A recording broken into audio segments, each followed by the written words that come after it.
Listen up, people. Manscaped have done it again. This time, it's the Chairman Pro, giving you a clean, close shave. The Chairman Pro is waterproof. The Chairman Pro has long-lasting battery life. And you use the code FTM20 and you will get 20% off of this product. Yes.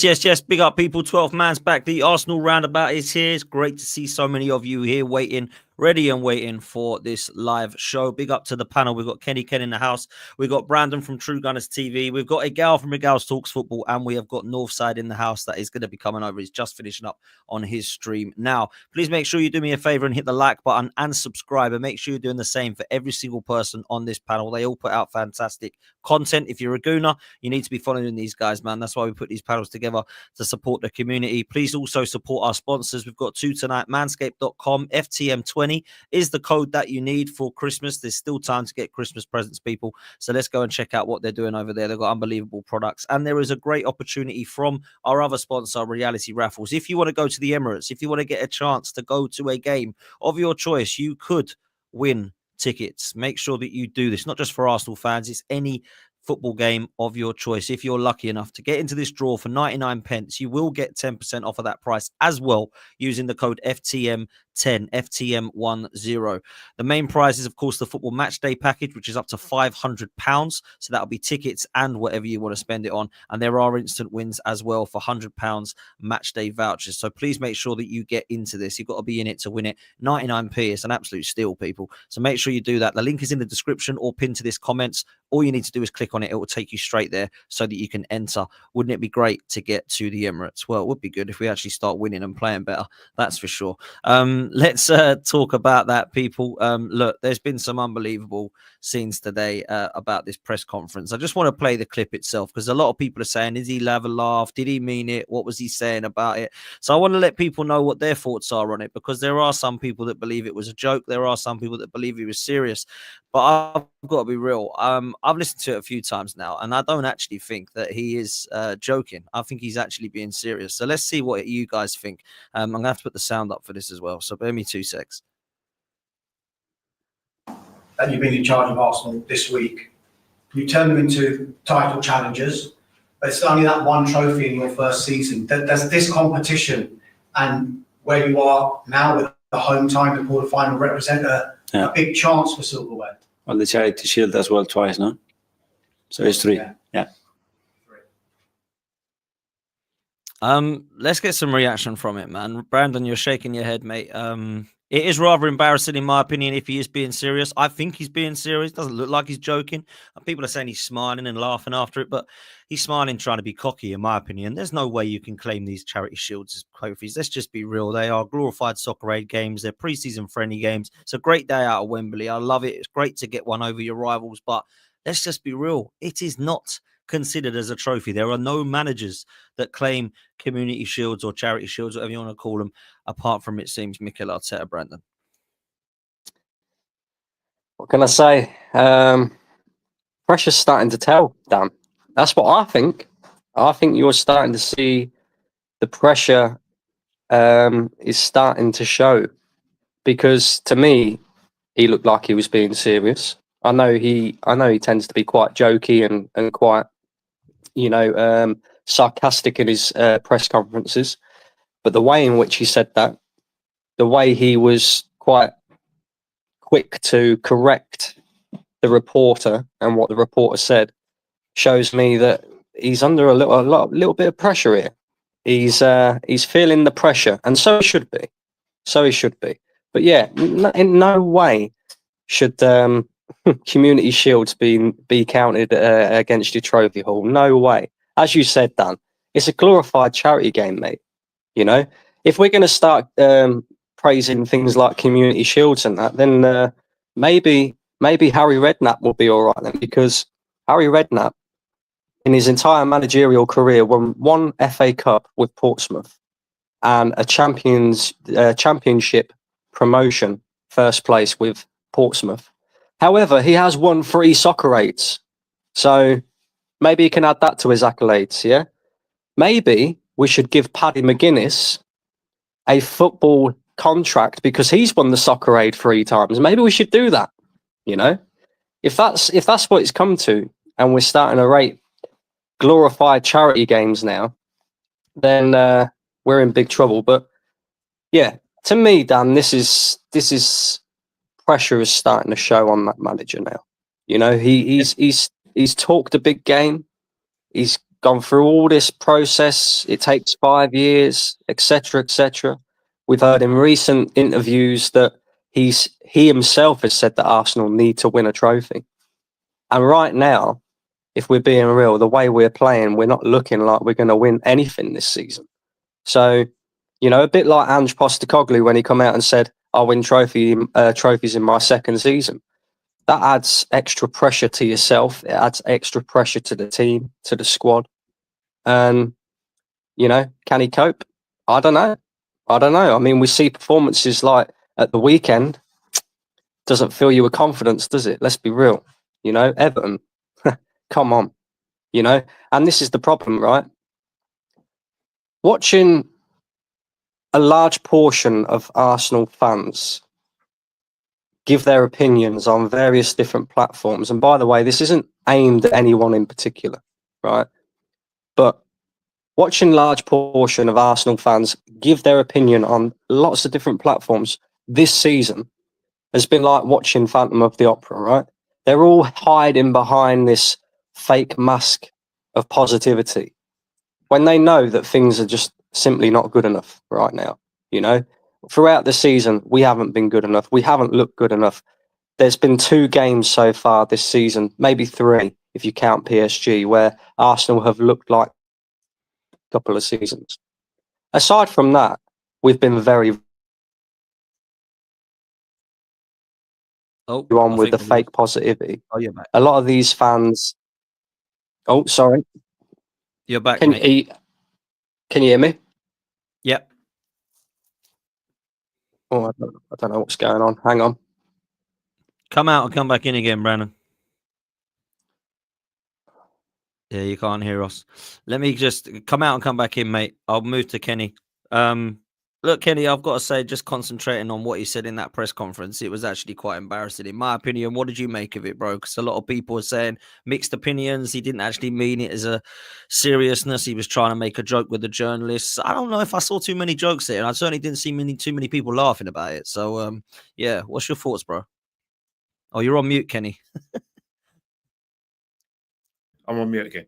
The thing is that, you know, it was a question, a relevant question, because, you know, there is like a lot of people have changed their opinions over the last 2 games. You know, we looked at the fixtures. You know, we had a heat map of all the games that we were going to win. We were going to get consecutive wins, and that hasn't materialised. I don't know why people are shocked. Arsenal this season, when they play teams outside the top 10 or outside the top 6, have always struggled anyway. So it wasn't a shock to me. You know, Fulham away, you're going to go there and boss them. It wasn't going to happen. Everton, I have to admit, was a shock, but it really shouldn't be a shock because, you know, if you go back to the Man United game, we won, and you go back. The fact is that if you look at the Fulham game and previously, if Odegaard doesn't play well, there's no creativity. Saka doesn't, have a match-winning moment. We struggle, and that was the case. So Everton looked at the Fulham game, looked at the game against Monaco, and thought, right, all we've got to do is keep those 2 quiet. And if they want to play by set pieces, that's right. They had a set-piece team. I mean, Braithwaite, Tarkowski, England's number 1. It was like meat and drink for them. And, you know, so you can imagine that there's a bit of pessimism. Plus, Liverpool dropping points, and we're not even touching the size, and Man City not touching the size. So for him to, come out, comment, oh, yeah, 1 or 2 trophies, I think it was sticking 2 fingers up to not just the journalists, but people like myself who've been critical of him. The fact is that whether he likes it or not, there will be anarchy tomorrow if we don't beat Crystal Palace. Oh, but he's got a problem. He's got a problem, though. He's got the biggest problem ever. And Igal's my witness, and so Brandon my witness. I was screaming for the last, couple of months. Rotation. Keep your players fresh. Now, even if he wants to play Odegaard and Rice, he can't. They're done. Rice is asked to come off. Odegaard look 2 yards of the pace, not a yard of the pace. So we got a bit of a situation. He has to find a way to win the football match tomorrow. Because I tell you, if he doesn't win tomorrow, or he doesn't win on Saturday, there will be a lot of negativity toward the crowd. They booed on Saturday. They will boo really loudly on tomorrow if it doesn't go well. And Crystal Palace away, which I'm going to be attending. We know what happened in 2022, the reaction of the crowd, and we know what happened in 2017. So we got to find a good performance from somewhere. But Mick Arteta is basically like sticking two things up to everyone, his critics, by coming out that comment. Whether he meant it or not, I doubt it. But at the end of the day, you're gonna put your nuts on the table like that. Well, we'll find out in the next couple of days what nuts you got. Well, you are. Igal, I mean, I've got to say, it was quite embarrassing. You've stuck up for the manager quite a lot in the last sort of 12 to 18 months. I don't know what to say, man, and what your thoughts are about this. I thought it was a bit bizarre. Are we going over the top, or is it actually just how it is embarrassing? He's not wrong to a certain degree, but at the same time, he doesn't need to say that. 1 second. I don't know why you guys laughing. He doesn't need to say that. You don't need to be flexing the Community Shield. It's not a trophy in my books. It's not something that counts towards anything of respect at the end of the season. It's just literally it's a day out at Wembley to start the season. It's a friendly, and it's something that if anybody else was bigging it up, we'd make fun of them. So I'm looking at Arteta and I'm like, that's something that you shouldn't be saying. You shouldn't be saying that. And I'm looking at him kind of silly. You're looking very silly off the back of that. But at the same time, there's so many other things he said in that press conference that was weird. He called Ethan Waneri number 9, a future number 9. He started speaking about him playing 7 different positions. He also went on and spoke about the transfer window in that same thing. I honestly believe the thing that he said that you guys are saying is embarrassing. A lot of other managers say that. Jose Mourinho said that. He called it a treble when he won the Community Shield, League Cup, and Europa League. He called it a treble. And was it embarrassing then? Was it embarrassing when he did it? I thought it was. Yeah, I thought that was embarrassing. Klopp and Liverpool, they completed football when they got the Community Shield. That was the final piece of the puzzle, apparently. So this is something that you shouldn't be bigging up. But if you have it with the Champions League and a league title and something else, then maybe you can be like, yo, that's another thing that we've done. But you can't be bigging it up, especially when we got to one of the Community Shields by not even winning anything and just coming in second. But yeah, look, hey, Brandon, I'm not going to go overboard though, guys. I think he was joking to a certain degree. I hope he's joking, because the statement he came out with during that press conference talking about the League Cup could be a catalyst to helping us win more trophies. That is the stuff that I want to hear, not, oh, Facts. We won 2 Carabao Cups. Facts. And, you know, I hope tomorrow night he does take it seriously. And that's my next question to you, Brandon, because the way we've been playing has been abysmal. Against Fulham and Everton, I wasn't impressed. And I've got to be real with you. Kenny knows this because he goes to every game with me. I've been bored watching Arsenal, mate. I haven't been excited. It hasn't been good to watch. It's been rubbish. We've been one of the worst and most boring teams to win. We've been predictable. There's a blueprint for everybody on how to play Arsenal, and Everton and Fulham have gone and proved it to everybody. We know what Palace are going to do tomorrow night. They're going to sit there and they're not going to play football, and they're going to make it tough, and they're going to hope that they can get us on the counter. And you know what? Just to put a little bit of icing on the cake that we really do not want to eat because it's going to taste horrible, Eddie Nketiah scores the winner. Can you just imagine now that Eddie Nketiah rocks up at the Emirates, a place he knows very well, a competition he always scores in, and gets the dunking on Arsenal? My goodness, I don't want to come across as negative, but that could just Can I share something quickly for the Liverpool fans crying in the chat, Dan? Please share this. This is not your legendary manager saying, I'm so glad, adding the Community Shield to his collection of trophies as a Reddit. I get it. He's adding another trophy, but did he not big it up? This is something other managers do also. Let's not act like it's not out of the norm. Okay. Interesting. Go on, Brandon. Talk to me, man. Tomorrow night, how important is it? And do you think we'll be able to get across the line against Palace at home? It's very important, Dan. It's you could almost call it make or break for Mikel Arteta, really. I think if he loses tomorrow, he's in big trouble, bro. Because as I was explaining before my internet, In your own world, bro. What's that? In your own world, not at Arsenal. What do you mean, not at Arsenal? Nah, bro. There's no chance if he loses to Crystal Palace tomorrow, or drops, or something happens wrong tomorrow.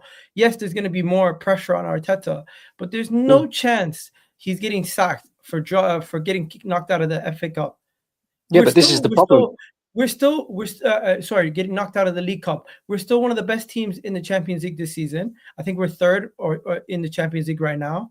If I'm not mistaken, we're still third in the Premier League. If I'm not mistaken, we're still in the FA Cup. If, God forbid, we get knocked out of the Carabao Cup, which I don't want to get knocked out of the Carabao Cup, this is not something that's going to bend it over the edge and get him sacked. I think you're going a little too far, Brendan. Bring it back to reality. If he does lose, it might be something that will make him look bad, but it's not something that's going to tip it over the edge. Okay, well, in my opinion, like we're on a 10-game losing streak like Pep is. Okay, well, Pep's on a 10-game losing streak. He's lost 7 in the league, won 1 in the 7 in the league, and they're 3 points behind us. So let's not act like we haven't been, doing a similar sort of thing. What's different in the Champions League? Talk to me about that. Who cares, bro? Right, okay, Agal. Let me ask you this. You only care about what suits your agenda. Agal, it's not about my agenda. Let me ask you, are Arsenal winning the Champions League this season? Say it with your chest. I don't think we can. Right. So everything that's going on in the Champions League right now, by your own admission, is irrelevant because we're not winning it. You want to know something? It's a cup competition. As far as we try to go as far as we can, and then maybe you can get luck at the draw and pull a Chelsea. Cool. Okay. I'll accept that answer. But as you just said, it's a cup competition. Arsenal in Europe, in our entire history, haven't been good in Europe, right? So I'm not holding my breath sitting here saying we can win the Champions League, because right now you only have to look at the way that we're playing, and everything tells you we're not winning the Champions League. So by my admission, and this is my thoughts and feelings on it, and I understand what you're saying, Miguel, it's not make or break for Mikel Arteta in terms of the football club. They will still keep him here. But big Arsenal Football Club, this should be make or break. You're in phase 5. All the money's spent. You have to win a trophy this season. In my opinion, a League Cup wouldn't be enough. In my opinion, he has to do a domestic double, an FA Cup and a League Cup. Or if he only brings one of them domestic trophies home, he has to challenge for a league title. That's the minimum expectation now. And this is half of the problem, right? Because you're right. He won't be under the pressure if we lose tomorrow. But he should be. It's Arsenal Football Club. We're not this little tin pot club. We need to be winning trophies now. He said that himself. He come out in interviews and said that himself. And the thing is, right, is while the owners won't apply the pressure, what got Arsene Wenger sacked was the fans. What got Unai Emery sacked was the fans. Right? So it's not just about the ownership, it's also about the fan base. And I believe that the fake positivity mask that the majority of Arsenal fans have been wearing this season is starting to slip now. And we see that at the weekend, right? Because I don't care if people want to start backtracking on what they said now, right? Going, oh, I didn't mean it. Oh, I still back the team, the manager and the process and all that. We know that your true feelings come out straight after a game, right? Because you base your opinion on raw emotion, on what you've just witnessed. So you can't hide your true feelings. Your true feelings come out, right? And after a performance like that against Everton, a team that we've seen get slapped up by Man United, we've seen lose to Southampton, we've seen lose to pretty much every single team in this league. And we go there, and we was at home and we get a 0-0 draw, and we're watching our manager who 2 weeks ago came out in an interview talking about how Martin Odegaard makes this Arsenal team so much better. In fact, his words were, he takes Arsenal to a new universe, right? And we're taking him off when we need a goal. We're bringing on Jorginho when we need a goal. We're barely getting attacked by Everton, and we're putting Thomas Partey at right back and moving Timber over to left back again. You know, all of this accumulates to me to, number one, a manager who's not good enough, in my opinion. However, every Arsenal fan at the beginning of this season said, we must win a trophy this season, right? And we've got Man United in the FA Cup, but there's still a long way to go in that competition. The Carabao Cup is the first of all 4 trophies that you can win when the season begins that finishes early. It finishes in February or whatever it is, right? So this is a prime time opportunity for Arsenal to go and win a trophy now. You know, we're in the latter stages of this. We're playing Crystal Palace, for God's sake. It's not like we're playing Man City, yeah, or Chelsea, or even Liverpool, who are performing right now. We're playing Crystal Palace. I expect us to win. And if we don't win, I expect there to be repercussions for this manager, because at the end of the day, yeah, it ain't good enough otherwise. What are you laughing for, Gal? Go on. Listen to this. Listen to this.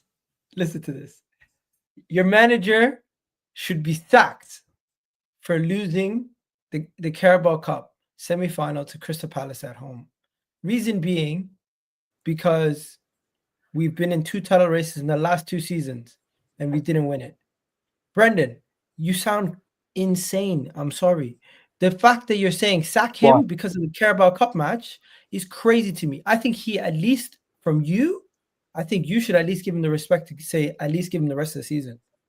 Even if you're not saying, even if you think he's not the right man, I think you should at least give him the respect to have the rest of the season. Because to write off Arsenal and to write off this manager already and just say, oh, everything is going to be a shit show, you genuinely don't believe in anything that's going on at the club. So fair enough. You think a change in manager might improve us and might get us over the line.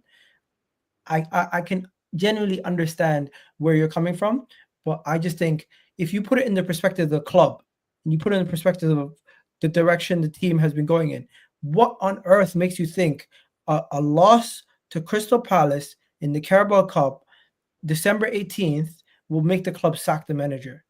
I think you're insane to think the club are then. I don't think the club have any issue with Arteta. I think they actually still believe in the manager. I still believe they think that they can turn around the season. And I think a win in the Carabao Cup could potentially push on the team to go and get more silverware. But right now, you are going all the way to the left extreme.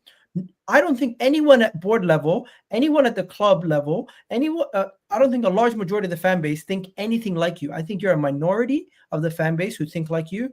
And right now, what you're doing is you're projecting your opinion and you're thinking this should be the way, this should be the law. No, let's be realistic. There's no way Arteta is going to be getting another 5-year deal if he wins the Carabao Cup. But also at the same time, there's no way he's going to get sacked if we lose and get knocked out of the Carabao Cup. And call it whatever you want, guys. But the reality of the situation is Arsenal Football Club is a club with a level of patience for the situation. And as much as you don't have any loyalty to the manager, as much as you don't have any loyalty to the manager, a large portion of the fan base have some level of respect, and they're going to say to themselves, Arteta at least deserves the end of the season for getting us in this position. We don't get into these positions over the last 2 years without partially Arteta's brilliance. Let's be real. Arteta's brilliance. Arteta's brilliance is one of the main reasons. Arteta's brilliance is one of the main reasons. Again, no, mate. Now you're starting to annoy me. In the title race conversations the last 2 years. Now you're starting to annoy me, my friend, because let's not act like Arteta's brilliance has got us in this position. In fact, Arsenal's... You don't rate half the team. Of course it Hang on. Wait a minute. In fact, Arteta's not so brilliance is actually what's cost us the league title in the last 2 years, believe it or not, right? But people scour over that, right?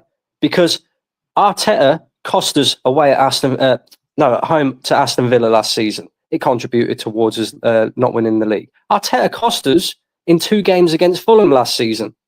Yeah? His Shocking in-game management. It's not that the players are that bad, because we know that these players are capable of much better than what we're seeing right now. I do believe we need better. I do believe that a lot of them have to hold accountability.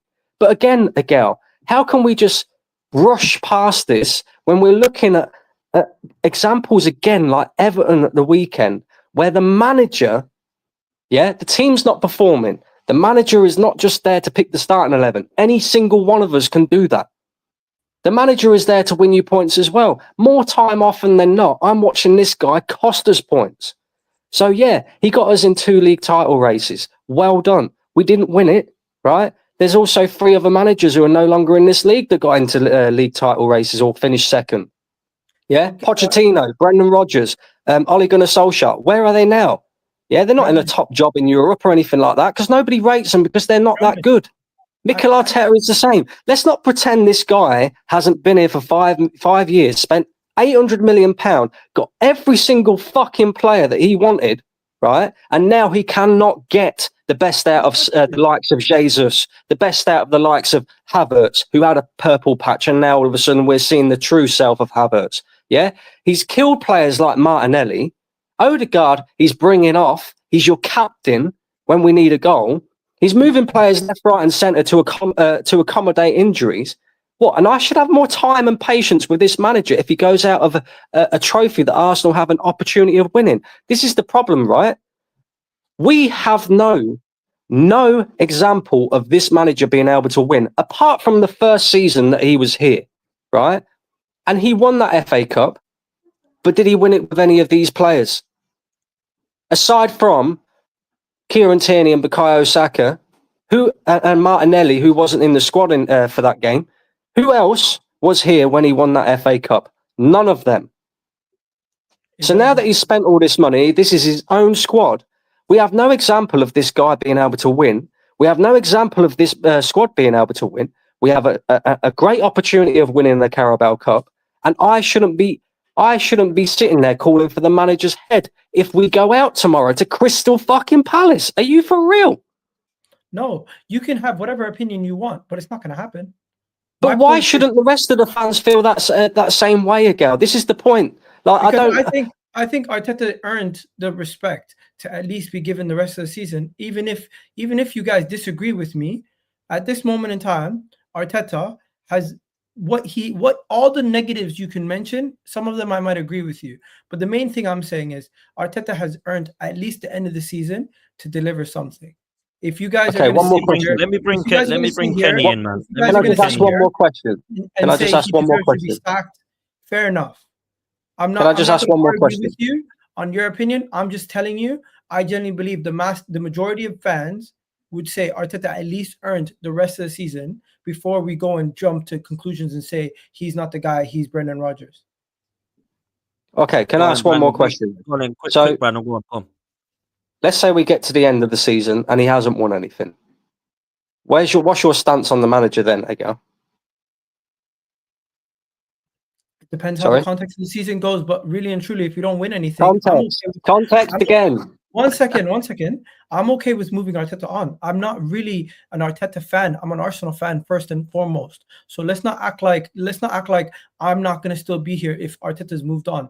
I genuinely do think he can still get something out of this season. I'm not throwing away the season. I'm not giving up on anything, but there is glaring issues that need to be addressed, such as his managerial issues, that he makes mistakes at times too. He's not faultless, but right now, at this moment in time, he deserves at least the end of the season. Simple. Let me bring Kenny in, man. What are you talking about? What are you saying about this? Because obviously Brandon's making points about the manager potentially having a future that we have to talk about. I think at the end of the season, for me, he gets till May. If he lifts the trophy, he stays. If he doesn't, he goes. I think it's quite black and white for me, but everyone's different. What do you reckon, bruv? Well, first, the thing with Mikel Arteta is that a lot of people say he deserves credit for where we've been. My beef with Mikel Arteta has always been, whenever things go well in his football club, he always gets the credit. Never the players. It's always him. This genius manager who's taken us from, a position of go nowhere to this position, and only him should get the credit. Whenever things go wrong in the transfer market, He said, "Who? Never him." Even though he's the team manager, no accountability. Whenever there's poor performances, when you know that there's you have issues with team selection. Nah, it's not him. It's the players. Nah, never him. Will you win? It's Mick Arteta. What a great bit of coaching from Mick Arteta. We drew 2-2 against Man City. Oh, Mick Arteta, what a genius coach. He out-coached Pep. Always takes the credit. Well, the problem is this time is that the people who are backing Mick Arteta are now beginning to come to my way of thinking when they're saying the gap between challenging and winning the title or even the Champions League is getting wider and wider. It shouldn't. People say we're getting closer. We're not. We're as far away as possible, and that's what the majority of fans were saying on Saturday. That was the majority of the things I was seeing on Twitter, which is where Igal does his best work on Twitter, because I read your tweets and I've seen other people's tweets. And you're one of the people who conceded the title. You actually didn't do it, but you did it in a very clever way. What you did is that you put a question out there. Do you think Arsenal can win the league? Where basically you didn't say, "Oh, I don't think Arsenal are going to win the league. Let me just see what the majority of the fans did." And you do that a lot of times after defeats. You put a question out there, but you never give your true opinion. You hide it, and then you come in here, and then when the dust has settled down, when you calm down on the shit show, when we finish, And that's disingenuous. I was on this channel. That's the truth. That's the truth, because I've got. No. Ask Dan. I came on his show after the game. What did I say, Dan? Did I talk about the title race? Did you say it was done? No. Did you say it was done? Did I say what? Did you say it was done? I don't know. I don't actually know what you said. I said forget about the title race. Let's just focus on trying to get a string of. That's fair enough. Well, that's fair enough. But the situation is, you're talking about the majority of fans. You're right. There's still a majority of fans who are backing the manager, but the majority of fans have given up on the title. And the reason why they've given up on the title is because we haven't, capitalised on Liverpool dropping points, not playing last week.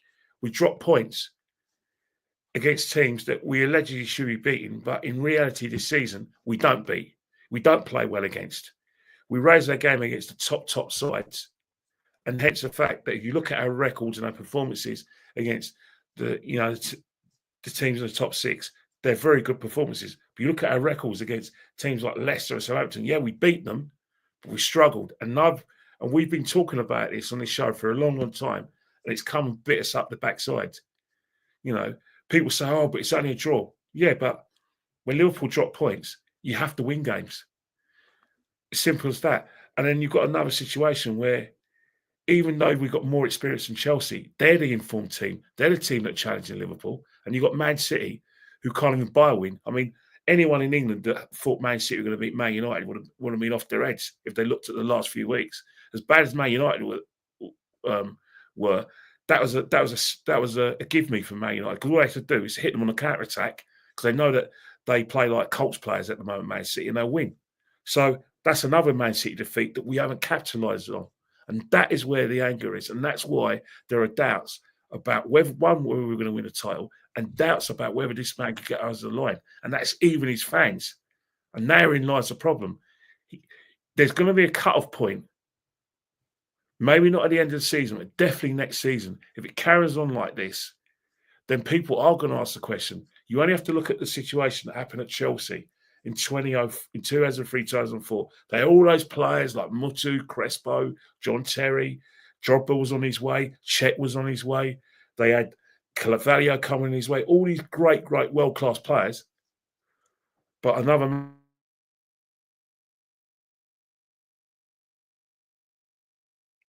where he hasn't been able to, get us over the line. Hence the fact, so I'm back. Hence the fact there are going to be doubts. You only have to look at the in-game management, where he lost a lot of fans when he brought on Ranieri, and then everyone knows that to get Ranieri into the game, you've got to play him further up the pitch. Who do you play in midfield as a central midfielder who can get the best out of Ranieri? Thomas Partey. Where was Thomas Partey playing when he came on? Right back. Says it all. Trying to win a game against Everton, who put men behind the ball, where their left wing, their wingers were playing like auxiliary fullbacks. They weren't come out of the pitch. Every time they won the ball, they passed it sideways. They never went forward. They were waiting for us at set pieces. We're trying to win the game. You take off your captain because he was useless. You took off Declan Rice because he definitely did not fancy it. Hence the fact he has to come off. And then you bring Ranieri on and you don't get him up the field by playing Partey. That is tactical neglect. And that's where the anger came from. And that's why I got angry. And his fans that we spoke to, a big up Mikel fan, were booing after the game. That's the problem. We had this, roadmap of all the wins we're going to get. Where are these wins? Where is his performances? We were saying that when Odegaard gets back into the team, we're going to start creating chances. And we're going to be this creative sparkle. It hasn't happened. We're still relying on Bukayo Saka. And guess what? He's only scored 5 league goals. 5 league goals. That's not troubling the scorers. So when you think we got a Dubai moment, it doesn't look like we got this Dubai moment. Because even last season, at least we were creating chances when we lost against Liverpool, when we lost against West Ham, and even against Fulham. But this season, there's a tunnel that is so dark because Declan Rice looks injured. Odegaard looks off the pace, still injured. Martinelli's got no confidence. Thierry said what we were all thinking, that we rely heavily on Saka. So where is this miracle going to come from? But Kai Havertz is what is basically relies on service. For a £65 million player who can't get a goal out of nothing and relies on service for £65 million, if you want me to really be controversial and come out with a bit of anarchy, I will, because I can. I'm not afraid of people in this thing, on this platform or any platform got together. I'm beginning to think that Declan Rice and Kai Havertz were the biggest waste of money ever because they haven't made us better. Kai Havertz, I can go with. Declan Rice, I'm not going to agree with, but that's because Arteta, in my opinion, is playing him in the wrong position. But I've had this for a while. I think Kenny's frozen. Let me bring these super chats in before I bring in North. This is not a super chat, but Saeed made a good point. I'm back. Can you hear me, Dan? That when Ten Hag said this, I can hear you now, Kenny. I can hear you now. So Saeed said Ten Hag said this. Is eventually sacked. That's on the comment section for the Community Shield comment that was made. Ryan says the worst part is the website doctoring his answer. Yeah, that is embarrassing, by the way. I went to go and look at every word from Mikel Arteta. It was only when I'd actually watched it on Hayes TV. Crazy. It really is. Absolute madness. This one comes in from Tom. I mean, everyone's Wi-Fi today is absolutely mad. Henri gives insight. He was spot on about Liverpool. He's also spot on about how Arsenal will try to play, which for me basically screamed Arsenal need a striker. that was an amazing breakdown. And I think he basically called out Arteta's tactics and he called out Gabriel Martinelli. What on earth was Gabriel Martinelli doing in some of those clips? Though it was just terrible. Like, did you see one of the clips? Embarrassing. He screenshotted him one-on-one versus Della, going close to the box, and somehow he ended up 10 seconds later at the halfway yard line. Embarrassing. But this is what we got at the moment. People, there's nearly 1.5k in here, man. Do me a favor, make sure you hit the like, make sure you subscribe to every single person on here, as well as this one as well. Make sure you check out both the sponsors, Reality Raffles and of course Manscaped.com. And big up to Northside, 1 for coming on and 2 for the raid, my bro. This one comes in from Tom, says Jurgen Klopp had 4 Euro finals and really went City prime. Let's not compare the two between Arteta and Klopp. Marco says Igal is an Arteta fan, not an Arsenal fan. I actually disagree. I know Igal personally, and he's a massive Arsenal fan. He just believes Arteta's still the guy. So it's his opinion, man. Ali D says Igal at 83 years old. We're getting closer. Arteta deserves another season to try and win silverware. Who else would do a better job? Big up to you, Ali. Per says, big up all of you. We're not signing anyone of note. The owners pay this Arteta guy 15 million a year to demand absolutely nothing. Just like Wenger. Well, listen, they're the biggest problem at the club, in my opinion, is the ownership. But there's a lot of people that disagree. Cliff says, Northside, you were on one, mate. You had me in stitches. Make sure you go follow Northside and take a look at his show previously. And Suj, 1.3k watching. We've got 1.5k now, by the way, people. You lot are mad. Run the likes up and subscribe, people. Big up to every single person on this panel and in here watching. North, let me come to you, my bro. I don't even want to ask you any questions anymore, mate. I just want to ask you how you're feeling. That's what I feel like I'm doing at the moment, because I don't even know where to start, bro. I really don't. Like, real talk, bro. I'm actually tired. I'm exhausted about asking, what do you think is so far? What do you think is the problem? What do you think? So I'm just going to ask Northside how he's feeling, man. Go on, have the mic, brother.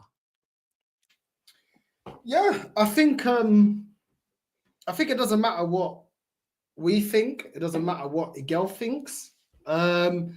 The most important thing is the facts, and the facts are right now, everything that this fan base that think like Igel has said that this manager needs, he has got, and yet 2 of our rivals are above us.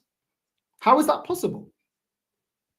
How is that possible? Because we got a lot of pushback when we were saying it doesn't need to take 4 years. You don't need to. You should be able to win major honors with the time that you've had and the money and the backing that you've had. Maresca, how is he able to get the best out of Jackson? It's not even been 12 months yet. How's that possible? And we're still yet. Well, Arteta's given up. The fan base is giving up with Jesus. We're not getting the best out of Havertz. When this fan base was talking a lot about, oh, what are you lot saying now about we need a striker? Havertz will start scoring at the start of the season. We told you. When you most need him, he'll go missing. How is it that Slot is able to make the right decisions, the right tactical decisions, with a squad that is not his against Real Madrid? How are they able to be top of the league? How? How's he able to implement his style of play within less than a year? How? Because these are the things you told us that we need to give time to Arteta. How? Do you know why? These managers have got bigger pedigree. They're better managers. We don't have to go down this route. And our rivals are showing us that we didn't have to go down this route. We didn't have to, but you wanted to. So now we're in this position. I thought a manager needs all his players. He needs time. Nobody can beat Pep.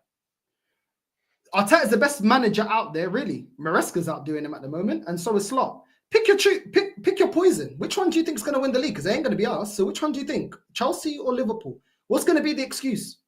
But then they'll say, oh yeah, but Maresca's inherited a better squad than Arsenal. Slot's inherited a better. No, not Chelsea. Slot has inherited a better squad than Arsenal. Really, you lot didn't rate this team.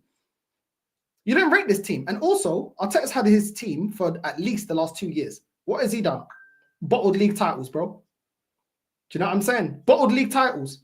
So when Arteta has his team, which has been his team for the last 2 years, he's created this bench. He signed these players. He's renewed contracts. He's got rid of players that were on big wages, Ozil and Aubameyang. Don't tell me that this ain't been his team for the last 2 years. He still needs pieces, time, more money, and he still needs to work things out. But yet there's 2 managers that ain't had all of that back in on all that time. And yet they're ready to be above us. Let's not go on like we spent pennies. We're touching 800 M's. Yeah? Liverpool was a squad that everyone's saying, oh, they need a rebuild. They need this, they need that. He bought Chiesa. He hasn't been pivotal to why they're top of the league at the moment. So regardless of what you want, listen, to people that think like a gal, you can have your opinion. But guess what? Only one of us can be right. Yeah. And at the end of the day, you don't want to listen to what we're saying. Well, look now. Look now. Your rivals are showing you that you don't have to build the team like this. People said we got Mikel Arteta because of his insight in City. How come we didn't know about Cole Palmer? Why did we go get Zinchenko? Now you realize why Zinchenko was a rotation player. Now you understand why Pep didn't trust Jesus. Now you understand why Sterling was disposable. But this fan base thought that no, forget Pep. That's done everything he did with Barcelona, Bayern Munich, coming over to the Prem and dominate. No, Arteta will be the guy to unlock these players. Arteta will be the man. Wait till he gets his pieces. Was Sterling part of the pieces?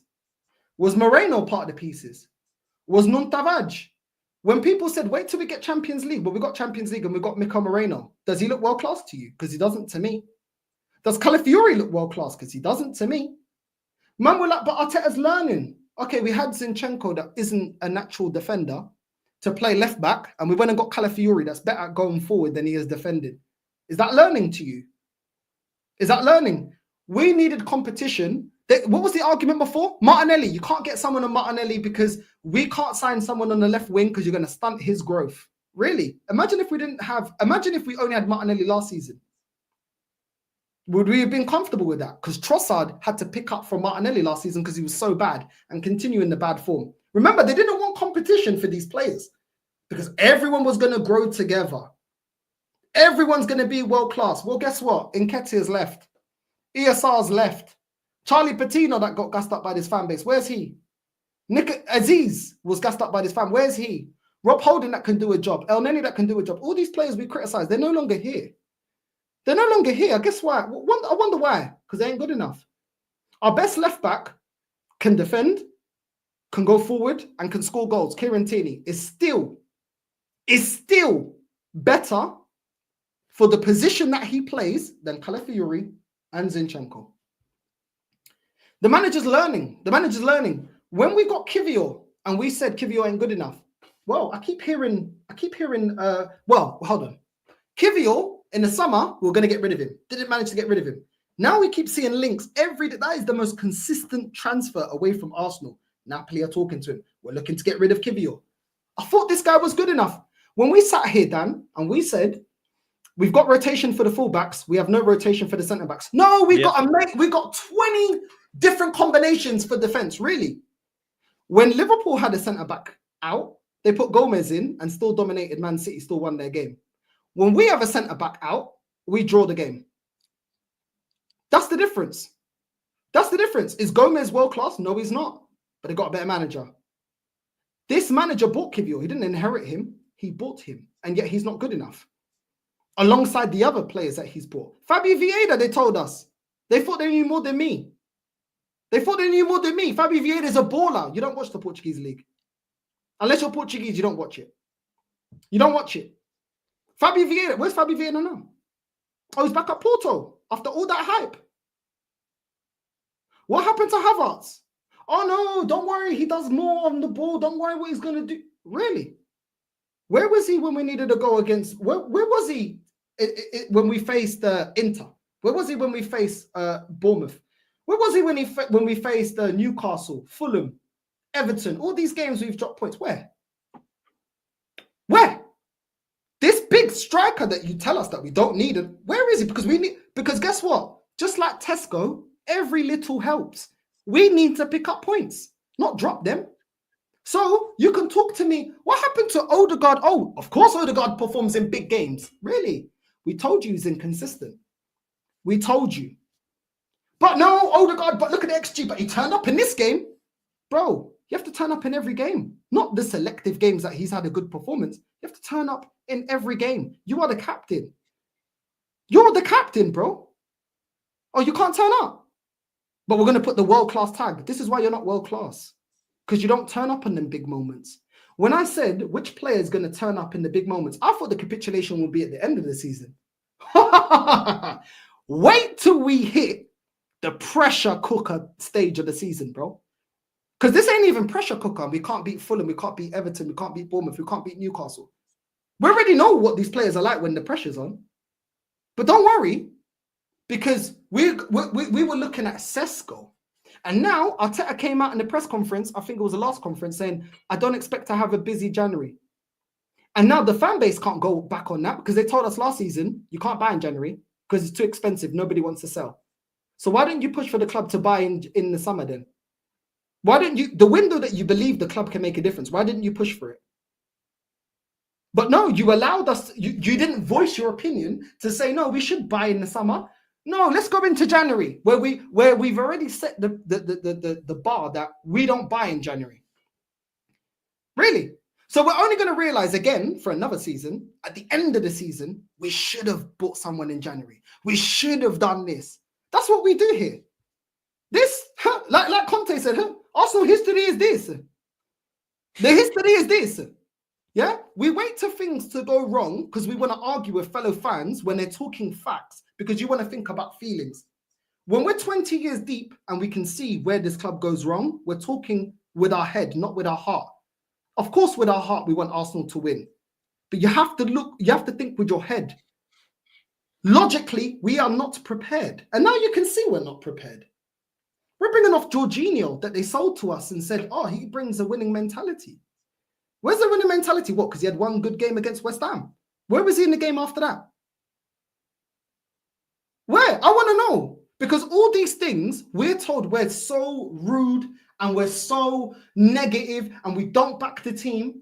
Agal, I want to say this. Shout out to you. I clicked up your... Shout out to you. You see the all match reaction in the last game? That's the Agal I like. That's the Agal I like. Yeah? Talking facts. Did you know what? You know what? What your eyes saw, yeah, your heart couldn't override. Yeah? I don't doubt that you love the club. I don't agree with you. You know I don't agree with you. Yeah? I do think you love the club. But your eyes couldn't blind you. Your heart couldn't blind you from your eyes. That performance is unacceptable. The player performances was unacceptable. A team that is supposed to be having the pressure to win the league should not be dropping points like this. It's all great saying Arteta and his players are amazing. Guess what? They still have to deliver. We can't continue with gassing up process and players and stuff and they don't deliver. What are you backing? Because you're not backing facts, you're backing hope. Yes, Odegaard will have good games. Do you know what the problem is? And I'm going to shut up now because I know I'm going on. The problem is this fan base analysed 80% of the season. 80% Odegaard turns up. 80% Saka turns up. 80% the team gets over the line. But that other little, that 20%, we look at, yeah, but at the start of the season, they were cooking. At the start of the season, Havertz was scoring. No, look at the 20%. Have we addressed that 20%? That 20% is when the pressure's on. Knockout stages, a clinical striker, a number 10 that turns up when the pressure's on. But we'll look at the 80% and say, but look at the stats, look at the GA, look at the field tilt, look at this, look at that. You can't look at it as part. You have to look at the season as a totality. Where did we fail? We didn't win anything. Have we addressed that? We haven't. We haven't addressed that. Our play style's worse. The bench ain't fixed. It's lighter in certain positions. Players that we said can do a job. This is why I didn't want versatility. Get specialists. There's a reason why there's specialists in football. Goal scorers get paid a lot of money because it's one of the hardest things to do. Ozil was on big money as a playmaker, Fabregas, because one of the hardest things to do. There's a reason why we lord up specialists in football. And when this fan base want to tell me about versatility, I told you, just because a player as a centre-back can play 10 out of 10 doesn't mean as a left-back he can perform 10 out of 10. Maybe it's a 5 or a 6. Then what? Then what? Because Ben White was the best example. Extremely good as a right-back, rubbish as a centre-back. He lost his position in the team as a centre-back because he's better as a right-back. He can play there, but could he keep himself in the team there? No. The same way this manager wanted to play Miko Moreno in the 10, Trossard in the 10, Havertz in the 10. It doesn't work. Let me just leave it there. We'll see who wins the league. Big up to you, North. Big up to you, North. Look, man, let me bring a couple of questions in. Brandon, I'm going to throw the first one at you because, do you know what? I'm not even going to put it up. I'm just going to say, how do we fix this, man? Because as much as you might want the manager gone, as much as you feel like, you know, the ownership and other things to blame, we can't really do much at the moment. We've got to get through this season, in my opinion. We get to May, and I think then it's reviewed. In my opinion, he stays whatever because the Cronkies aren't interested in winning, in my opinion. So what's your thoughts on how we might fix this in the coming days? Because we got to fix it now, bruv. Well, first of all, we know we're not fixing this in the January transfer window. Because as Northside rightly pointed out, Arsenal and January don't coexist. We don't, you know. So it's got to be an in-house fix. And the biggest problem we're having in games at this moment in time is we've got multiple players not performing. And I always say that when there's multiple players not performing in a team, there's only one man that you can blame, and that is the manager. If you've got individuals sometimes not performing, then, you know, you can blame individuals, but when there's so many players not performing all at once, it comes down to the manager and the system and what he's asking these players to do.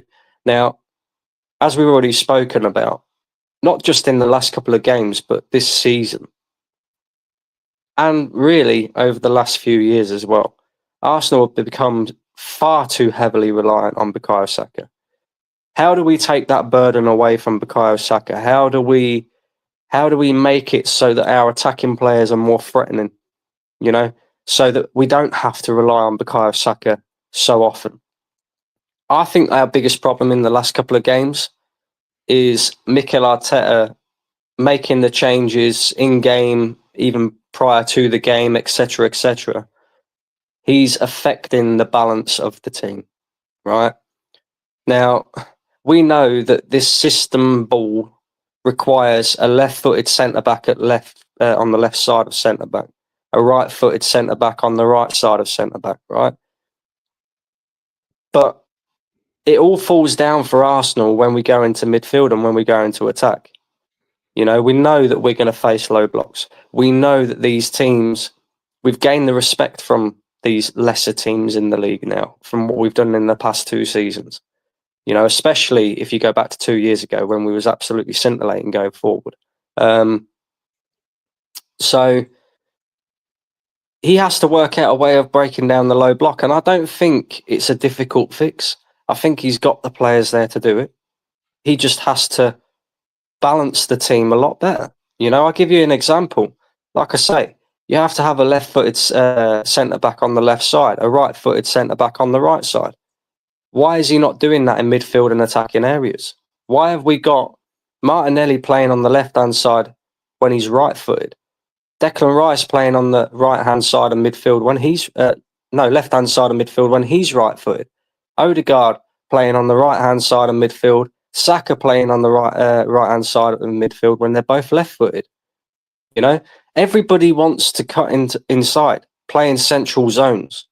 It makes it so easy for teams to defend against.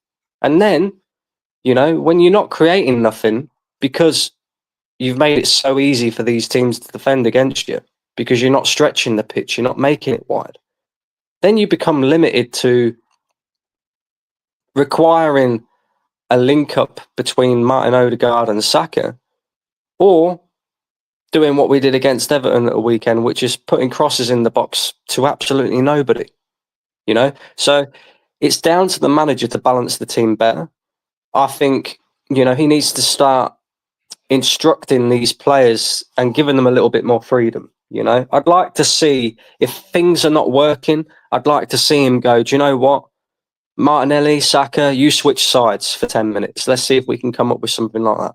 You know, Odegaard, rather than keep going out to the right-hand side to link up with Saka all the time, why not go out to the left and, you know, try and link up with Martinelli a little bit? You know, Rice, push further forward. You know, Havertz, make sure you're in the 18-yard box when a cross is coming in. You know, bust a gut, do something. I don't know what he has to do differently, Dan, but look, these are his players. He knows them inside out. You know, he bought them. He trains with them day in, day out. You know, he should know what they're capable of. And what we do know, though, is that they're capable of much better than what we're seeing. And like I said, a lot of these performances, a lot of the way that Arsenal have been lackluster this season has been because of the manager. Because he's overthought certain things, you know, or he's just not been tactically good enough in game. You know, I go back to last season again. Some of his tactics in game, not good enough. The season before, not good enough. So he has to come up with a way, you know. It is make or break for Mikel Arteta this season. And I know he's got a 3-year contract. It really is. We've just got to be honest and say that. You know, I know he's got a 3-year contract, Dan. I know what you're saying about, you know, regardless, the Cronkies will want to keep him here. But as I said before, it's not just about the Cronkies. The fans have a lot more power than what we think we have. You know, the fans have a lot more power than what we think we have, which is why Mikel Arteta remains here, even though he hasn't won anything in 5 years, because the majority of fans still back him. When that flips and all of a sudden everybody else is, you know, thinking a bit more like me, a bit more like Northside, a bit more like yourself, Dan, you know, and other fans, all of a sudden, when you don't see bums in seats no more, because it's the people that go to the stadium that are most important, right? When you don't see bums in seats anymore, that's when you'll see a change from this football club. Or if Mikel Arteta falls outside of the top 4, because as I've stated previously, and we all know it, the Cronkies aren't interested in winning. They're not desperate to win. You know, if they was desperate to win, we would have seen a lot better summer transfer window than what we see in the summer. We would be spending money in January to correct the mistakes that we made in the summer. We're not going to, right? If anything, the only thing that I can see happening in January is Raheem Sterling's loan contract being ripped up. Because what's the point in keeping him here if you're not going to use him? That's not You happening. know, this is another thing.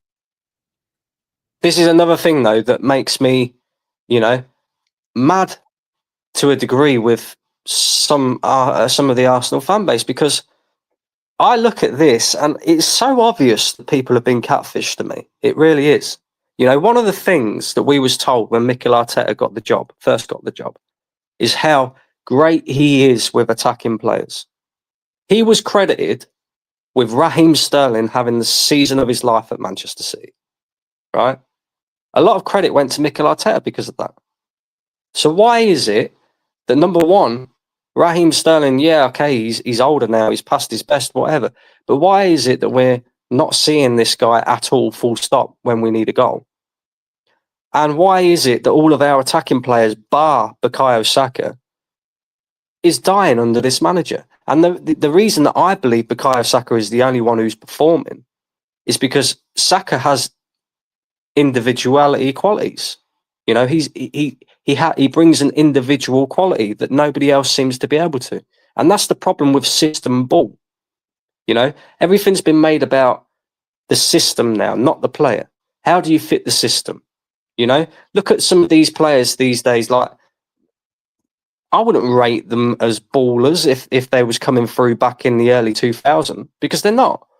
But when it comes to fitting a system, some players are better at fitting a system than what they are as individuals, right? And a lot of these players, and this is the whole reason of Arsenal having this multifunctional team, this team that can play multiple positions. Because as Northside said, if you have specialists, then I don't think you'd see us being as bad as what we are now, because you'd have a lot more individuals who can provide a bit of individual brilliance to get you out of trouble.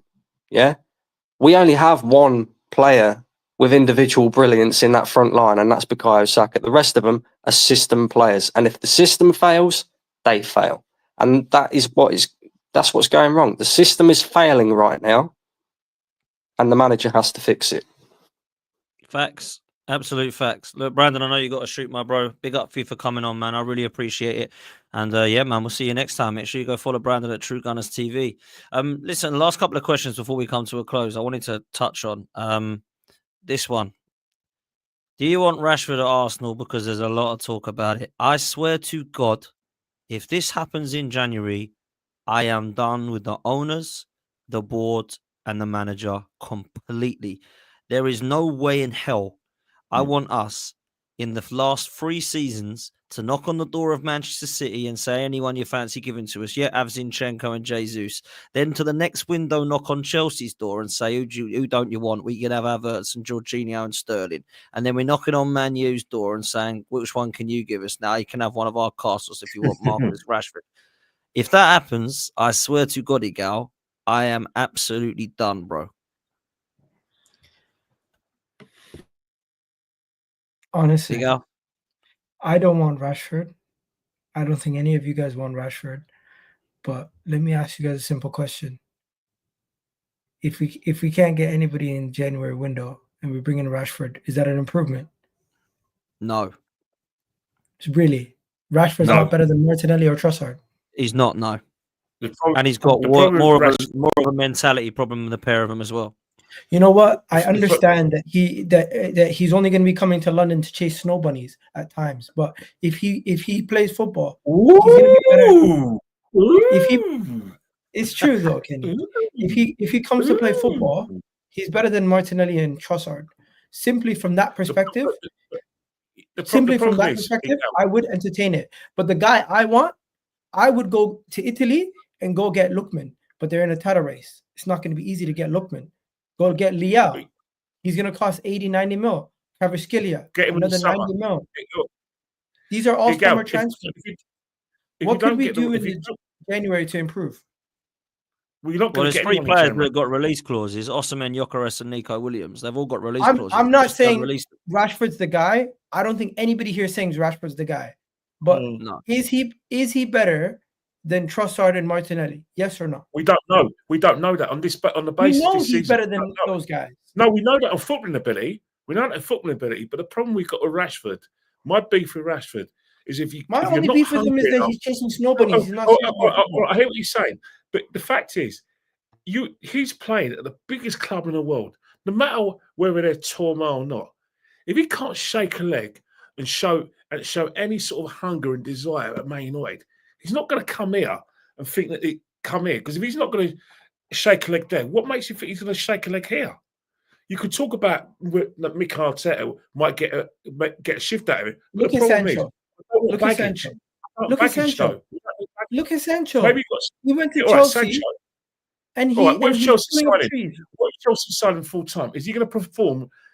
Do you think he'll perform full time at Chelsea? Is he I going think to provide? Chelsea will sign him. Yeah. I don't want Hello. Rashford.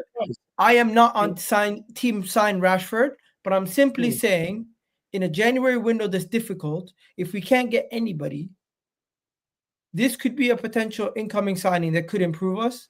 I don't want Rashford. I don't want to spend 40 million on Rashford. I would rather go get Lookman. I'd rather go get Leao. I'd rather go get Kvaratskhelia. I think Rashford's better than Nico Williams. I don't know about you guys. Rashford. You know what Rashford could do? If he loves Manchester so much, and he's already retired, go to Burnley or go to Oldham or Bolton. I think he's going to go to Paris. I think he's going to leave the Premier League completely. And I think if Rashford leaves the Premier League, where we're not watching him week in, week out, and he's getting his 20, 30 goals a season, people are going to look at him as a better player. Right now, Manchester United, he's part of the culture issues. And we don't want that at our club. I acknowledge that. I don't want any cultural issues or any problems or anybody who's going to cause issues at the club. But one thing I will not disagree with is that he is a quality player and he could bring something to a team if he's playing his best. I don't know if he's going to be able to play his best, and I don't want another project. Mikel Arteta, for 40 million, he might be tempted. That's the honest truth. I don't understand why we're talking like we're back in phase one. When we was in phase one, it was. This is a phase one comment there from Igal. Like I hear him saying he doesn't want him, but you sitting there and trying to justify it or make sense out of it, bro. Certain times you just got to say there's no sense in the signing. There's no sense. If we are, the nearest contenders to City, which is what they said at the start of the season, if Mikel is so close to getting over the line, one of the best managers in football, so many players want to play for him, which is why ex-City players came up. If we're gonna say all of that, you can't tell me in phase 5 all we can get is Sterling. There has to be a line where you say not good enough for my club, and Rashford is one of those. I agree with you. Don't even make an argument for it. I know you don't prefer him, which is what you said, so I'm not going to get onto you too much, but don't try. This is what I don't like about the fan base. They try to make sense out of things that ain't good enough. The same way they tried to justify Sterling. Oh, maybe he could do this. Maybe he could. Bro, that hope didn't equate to the reality. And the reality is Rashford is limited. Can't beat his man unless it's for pace. Very inconsistent. Not disciplined. And not the final piece to get over the line. Just like Sterling. So why are we going to go out there and get that, bro? It makes absolutely no sense. Let's stop this. If only, because do you know what it is, yeah? When the people that work for the club watch social media, which they do, when they hear fans saying, oh, well, Igal or somebody else said, if we can't find anyone, you give the club a reason to aim for the bare minimum because you're saying you will at least be, you'll find a way to accept it. No, but we shouldn't be like that in a position where we are supposed to be, and that's a key word, supposed to be the team capitalizing off Man City's capitulation this season. We should be, and we can still be. But Rashford coming in to do a job, because is he going to start? Rashford's a better goal scorer than 90% of the players in our team, bro. Bro, that doesn't make That's the a truth. player though. That doesn't No, make no, a but North side. Maybe you're right. Maybe I shouldn't be trying to speak something into existence that we don't want as a fan base. But the reality situation is, he has one set of skill set that we've asked Arsenal to go get. He is a player who can take a game by the scruff of the neck and win you a game by himself. If we can get the best out of a player who can come into this team and win a game by themselves. We've seen Trossard do that. We've seen Martinelli do that in the past. We've seen Saka do that. We've seen Rashford do that out of his last 5 years. We've seen him do that at least, I would say, 50 times, where he just takes over a game and wins it. He's not that player. He's at Man United. He's at Man He United. might not be consistent at Man United. They beat Man City without him. What does that say? Man United. It's You the same can't race thing. again at Man United. What's going wrong? There was a reason. Bro, you There said was the a same reason thing why about Maresca Aubameyang. Maresca said I can work with Madueke that I don't rate. He said I can work with you. I can't work with Sterling. Sterling needs to get. We need to. And now you see why. There is a reason why they're phasing Rashford out for the same reason. He ain't good enough. He's not disciplined. He's got a lot to his game that leaves a lot to be desired, and he's not that final piece. There is a reason. Remember when Chelsea got rid of Willian? There was a reason. We come to find out why. When Man United got rid of Welbeck, there was a reason. We eventually found out why. When Chelsea got rid of Peter Cech, that used to be one of the best goalkeepers in the world, when they got rid of him, we found out why. When they got rid of David Luiz, we bought them and we ended up finding out why. We have done this before, Igal. Do you know what I mean? Silvestri, another one. Bro, we have done this. The last one you could say that was still decent was Gallas. He was still a decent buy. He wasn't trash. Other than that, every time we go to the rivals, we buy trash. When Man United come in, they get Alexis Sanchez, bro. They get Alexis Sanchez. When Man United come to Arsenal, they get Van Persie to win the league. Look at the difference, bro. They get our players on the peak. When Man City come knocking, I want Nasri and Clichy, thank you. Thank you very much. I want Adebayor. What do? We are not learning. We can't accept this. This is why this club continues like this. If you do not, what's the saying? You do not learn from the past, you will repeat it. You will repeat it. So before you make a comment, Igal, yeah? And this is the thing, yeah? Before you make a comment like that, look at our history and look at where we've gone wrong. Because you may disagree with me, Kenny, Dan, we're talking from experience of seeing this failure and not forgetting that. And to do better, we can't repeat the mistakes that we made in the past, bro. I don't understand why we continue to do this. What happened to being able to go and get Sol Campbell from Tottenham? Daniel Levy tried to convince him to be the highest, being the highest paid player at Tottenham. And we said, you know what? We went behind their back and we got Sol Campbell. Look at the difference that we've fallen off. Look at the difference, bro. You're telling me that this club now could do that. They couldn't. This is why when Harry Kane was there, I said, why can't we get Harry Kane? Oh, it's Harry Kane. You can't get. We got Sol Campbell. He's a Tottenham boy and he was their captain and we got him. This is the level we used to be at, bro. And now look at this. We're thinking about getting Rashford. Look at the club that we support, bro. Look at the history. A man want to make us content with this. Come on, man. I honestly don't understand it, bro. Facts, We bro. talk hella smoke about Tottenham, but we move like them. We move like them. We accept not winning. We accept getting these bit part players. Tottenham was saying, oh, we're gonna get Bergvall and all this type of crap. Look at them now. I told them, fix your bench before you think about young players. What are we doing? Instead of getting quality, can you do a job? How many players have we had in this club that people tell us, can he do a job? And Too many, bro. Too many, bro. And this is the problem we got, man. I've been saying it for ages. So have you, North. It's crazy, man. It's crazy. Can I ask you one question, Igal, right? Before we wrap up. I've got some super chats as well we got to do.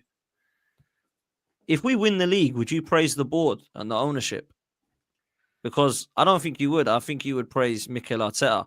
But if we was to not win the league, I think you would flip that and go, nah, this is the board and Edu's problem and the transfer market was the problem, blah, blah, blah. My point is, if this goes tits up, who are we putting the fingers at? And if we win, who are we praising? That's my question to you.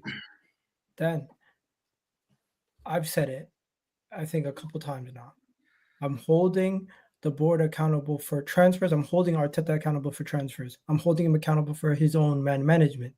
If we go now and we continue to play how poorly we played in the last 2 games for the rest of the season, that's on Arteta.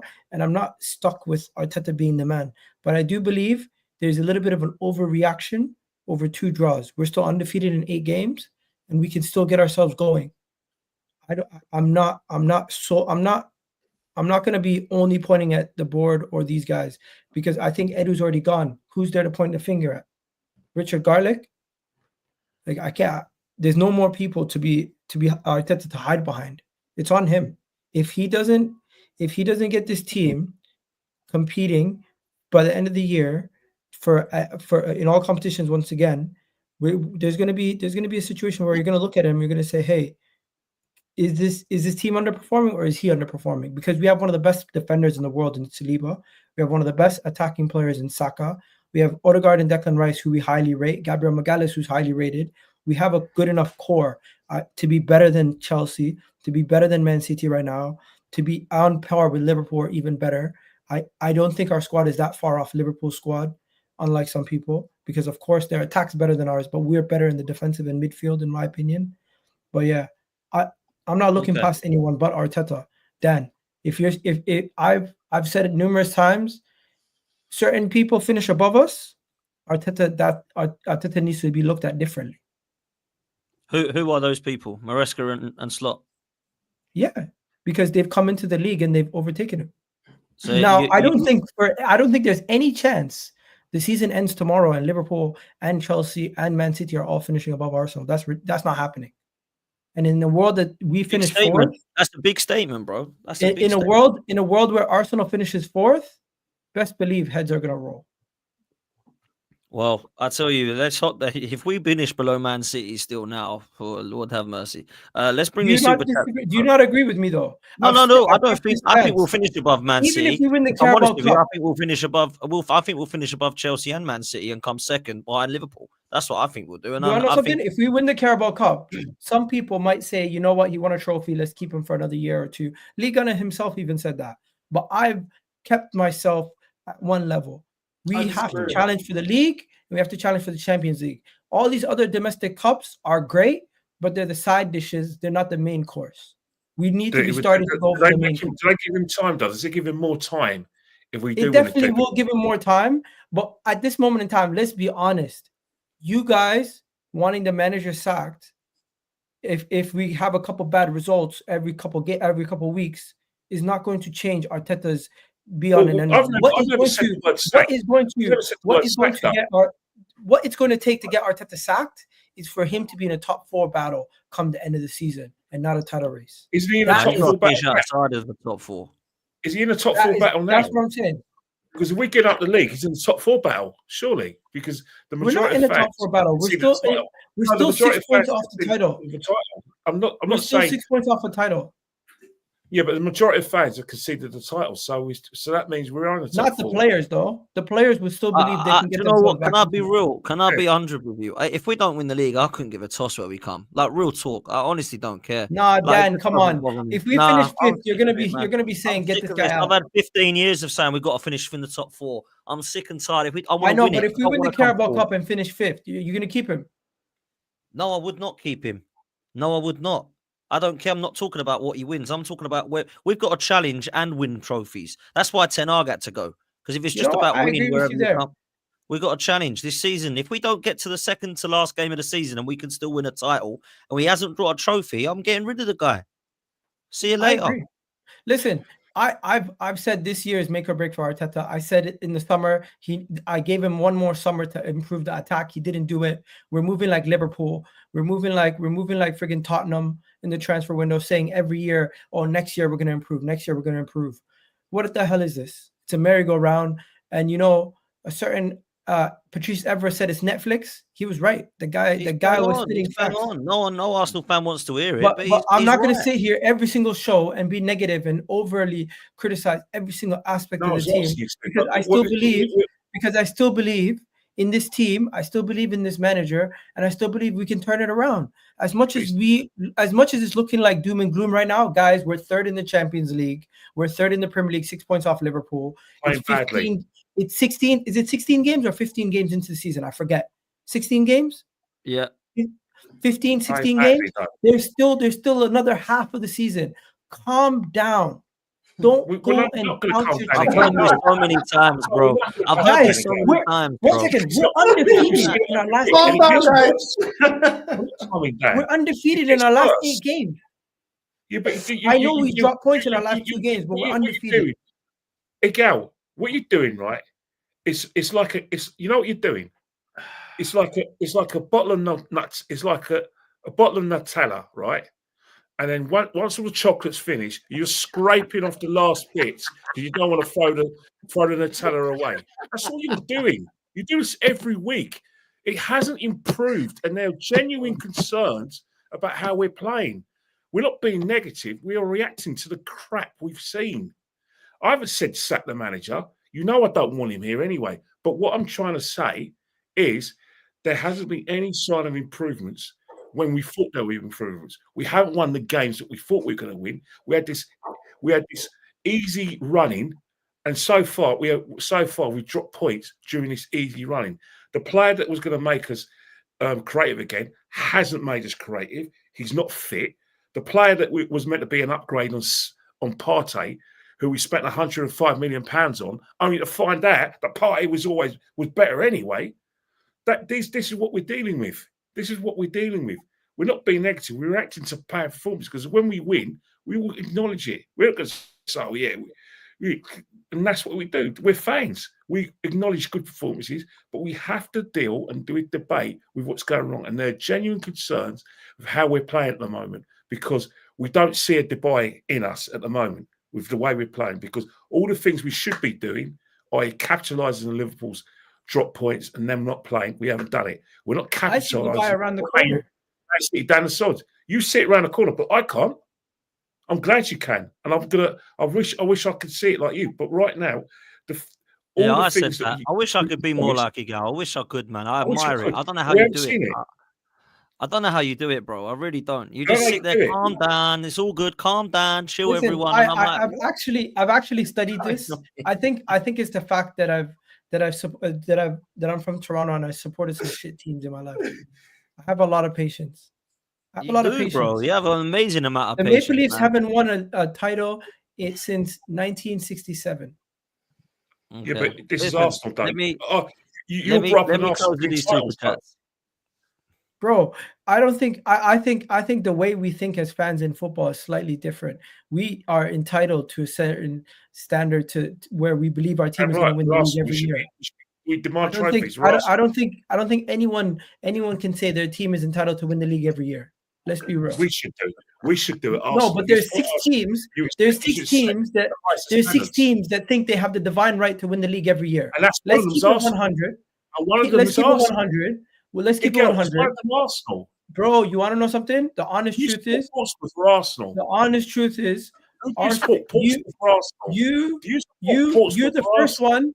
You're the first one to tell me how Arsenal do business in the transfer window. I know, and that's why we're changing owners. Demanding the league title every year. It just doesn't make sense. That's why we're changing owners. No, but what you expect and what you actually expect from the club for them what to do and what actually is reality is 2 completely different things. We're not going to win the league every year. We're not even challenging we haven't challenged for the league properly in 20 years. And the person who's gotten us into this situation, who's improved the squad to this level, is the same person who you've been screaming get out for the last 2 years, even though he's been in the title race. You can't parade progress at the end of May. You can't have 250,000. I know, but progress is not always linear. Parade. 1 second, progress. The parade trophies. That's why I go to progress is not always linear. Progress is not always linear. Not every single year do you take steps forward. Sometimes it takes a slap in the face for someone to realize what's actually going on. And sometimes slap in the faces are we going to get them before we realize? Yeah. We've had that. We've had so many Armageddon moments, and we I'm still not had saying to I'm slap going to them in slap the face face. somebody. so I'm just many saying times, mate. sometimes it takes a couple steps back and then you take steps forward. Look at Liverpool. Klopp left. Now they're one of the best teams in the Champions League and in the league. Last year they weren't looking this dangerous.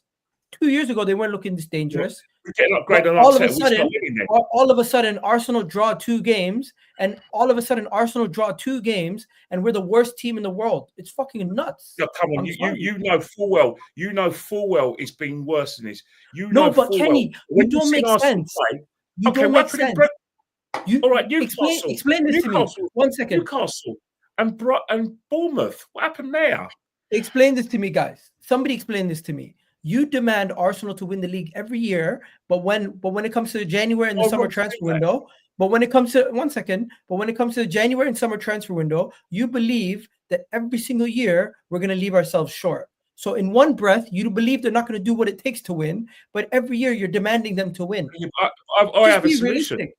I have a solution though. My solution is we get new owners in who will fast track a situation the same way Man City and Chelsea. I would love that. That's my solution. But I still believe that's not going to happen. But I You're still living believe in that La La what we Land. have.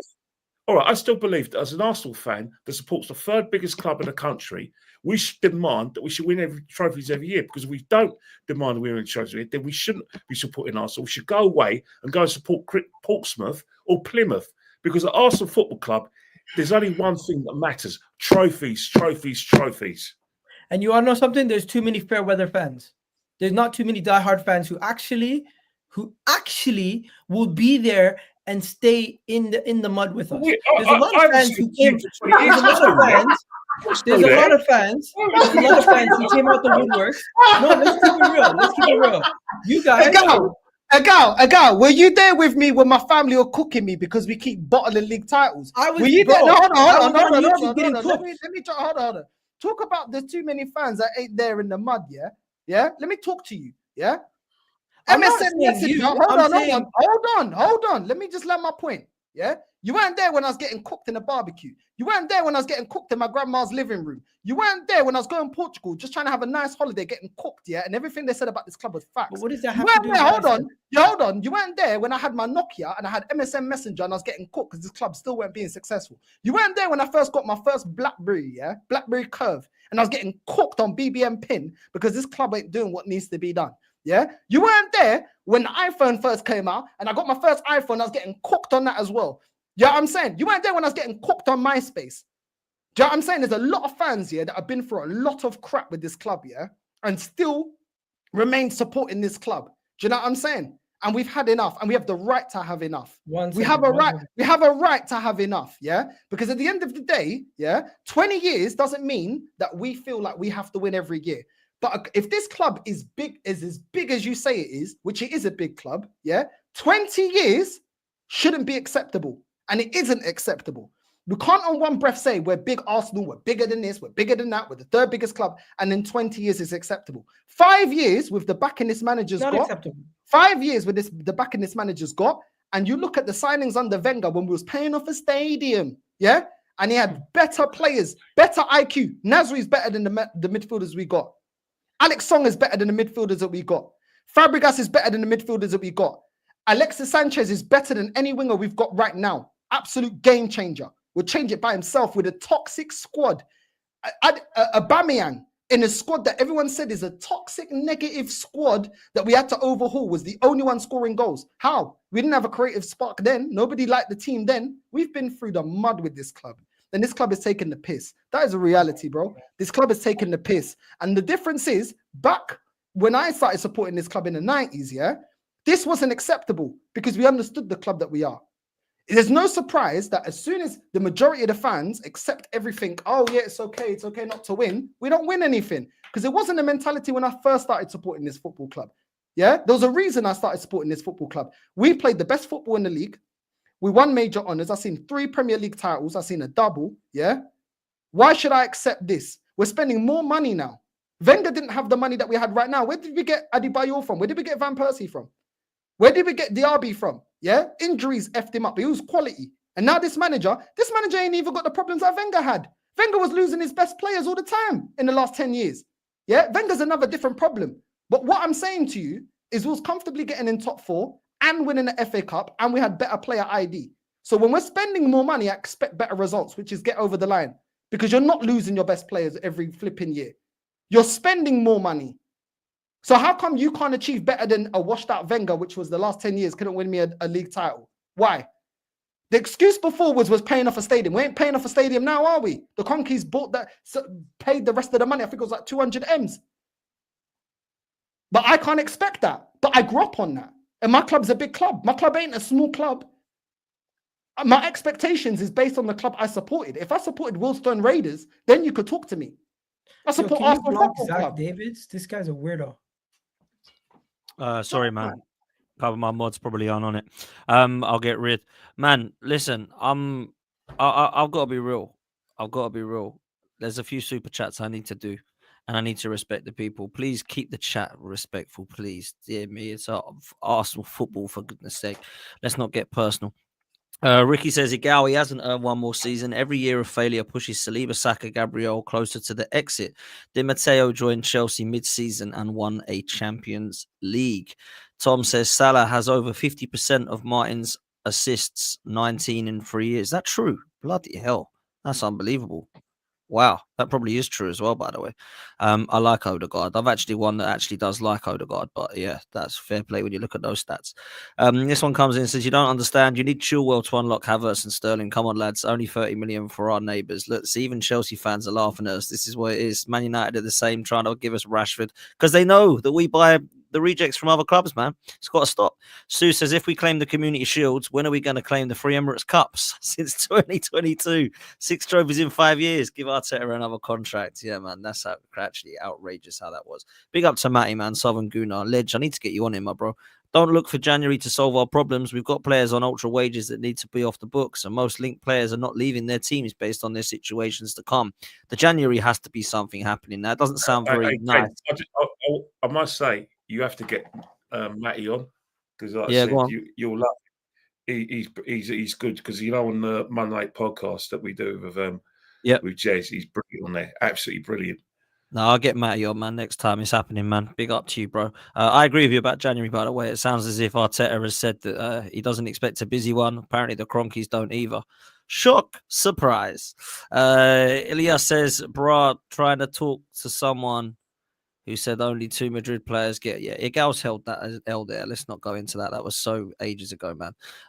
This next one is from Sue. She says, question, is this scenario Arteta out? Second in the Premier League by 9 points to Liverpool. The semis in the Champions League, no FA Cup, but a Carabao Cup win. For me, it is. Yes. There's a lot there. Arteta out second in the Premier League by 9 points to Liverpool. Semis in the Champions League, no FA Cup. Yeah, I agree. I would get him out as well. So don't you rate Liverpool, Igal? Or is it because of the Liverpool are not better than us? The progress should be like Liverpool being behind us. Liverpool are not better than us. No, all right, I know what you're saying. But are you saying it because of the fact that us and not Liverpool going into the season, Liverpool were not better than us. They're currently not better than us. For them to be playing better than us, you have to look at what we've done wrong. But do you think they got more world-class players than us? Yeah. Don't you think that what would take them over the line? We still have a better team. Individually, they're better than us individually in terms of like the key positions. Do you think that's similar. why they're Think about it.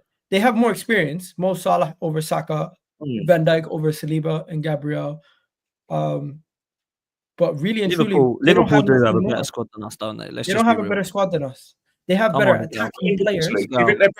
One second. They have a better attack. That's it. Everything else is pretty close. Why are we acting like Liverpool? We have a better midfield, but only just, in my opinion. And we have better defensive options. How many world-class players? Similar.